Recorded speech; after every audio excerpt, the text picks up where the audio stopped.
वरूथनी एकादशी व्रत कथा एवं व्रत विधि। बैसाख कृष्ण पक्ष की एकादशी को वरूथनी एकादशी कहा जाता है। हिंदू धर्म में इस पुण्य व्रत को सौभाग्य का प्रतीक माना जाता है। यह सौभाग्य प्रदान करने वाली है। इस व्रत में भगवान विष्णु के 12 अवतार की पूजा करनी चाहिए। वरूथनी शब्द संस्कृत भाषा के वरूथिन से बना है, जिसका मतलब है प्रतिरक्षक, कवच या रक्षा करने वाला। चूंकि यह एकादशी व्रत भक्तों की हर कष्ट और संकट से रक्षा करता है, इसलिए इसे वरूथनी 11 या वरूथनी एकादशी कहा जाता है। वरूथनी एकादशी व्रत विधि। बैसाख मास के कृष्ण पक्ष की वरूथनी एकादशी का व्रत करने के लिए उपासक को दशमी तिथि के दिन से ही एकादशी व्रत के नियमों का पालन करना चाहिए। व्रत पालन में दशमी तिथि की रात्रि में ही सात्विक भोजन करना चाहिए और भोजन में मांस, मदिरा, दाल और चने, जौ, गेहूं का प्रयोग नहीं करना चाहिए। इसके अतिरिक्त भोजन में नमक का प्रयोग भी नहीं होना चाहिए तथा शयन के लिए भी भूमि का प्रयोग ही करना चाहिए। भूमि शयन भी अगर श्री विष्णु की प्रतिमा के निकट हो तो और भी अधिक शुभ रहता है। इस व्रत की अवधि 24 घंटे से भी कुछ अधिक हो सकती है। यह व्रत दशमी तिथि की रात्रि के भोजन करने के बाद शुरू हो जाता है और इस व्रत का समापन द्वादशी तिथि के दिन प्रातः काल में ब्राह्मणों को दान आदि करने के बाद ही समाप्त होता है। वरूथनी एकादशी व्रत करने के लिए व्यक्ति को प्रातः उठकर नित्य क्रम क्रियाओं से मुक्त होने के बाद स्नान आदि करने के बाद व्रत का संकल्प लेना होता है। स्नान करने के लिए एकादशी व्रत में जिन वस्तुओं का पूजन किया जाता है, उन वस्तुओं से बने लेप से स्नान करना शुभ होता है। इसमें आंवले का लेप, मिट्टी आदि और तिल का प्रयोग किया जा सकता है।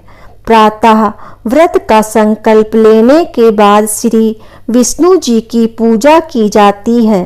पूजा करने के लिए धान्य का ढेर रखकर उस पर मिट्टी या तांबे का घड़ा रखा जाता है। घड़े पर लाल रंग का वस्त्र बांधकर उस पर भगवान श्री विष्णु जी की पूजा धूप, दीप और पुष्प से की जाती है।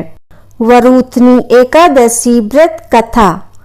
प्राचीन समय में नर्मदा तट पर मंधाता नामक राजा रहता था।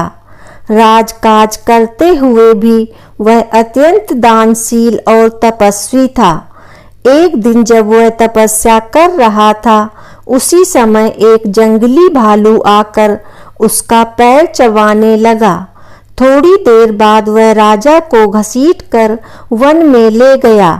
तब राजा ने घबराकर तपस्या धर्म के अनुकूल क्रोध न करके भगवान श्री विष्णु से प्रार्थना की।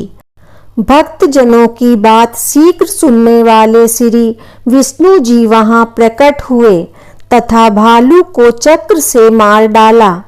राजा का पैर भालू खा चुका था। इससे राजा बहुत ही शोकाकुल था। विष्णु जी ने उसको दुखी देखकर कहा कि हे वत्स, मथुरा में जाकर तुम मेरी वराह अवतार मूर्ति की पूजा वरूथनी एकादशी का व्रत करके करो। इसके प्रभाव से तुम पुनः अंगों वाले हो जाओगे। भालू ने तुम्हारा जो अंग काटा है, वह अंग भी ठीक हो जाएगा। यह पूर्व जन्म के अपराध के कारण हुआ है। राजा ने इस व्रत को पूरी श्रद्धा से किया और वह फिर से सुंदर अंगों वाला हो गया। व्रत के दिन ध्यान रखने योग्य बातें। वरूथनी एकादशी का व्रत करने वाले को दशमी के दिन से निम्नलिखित 10 वस्तुओं का त्याग करना चाहिए।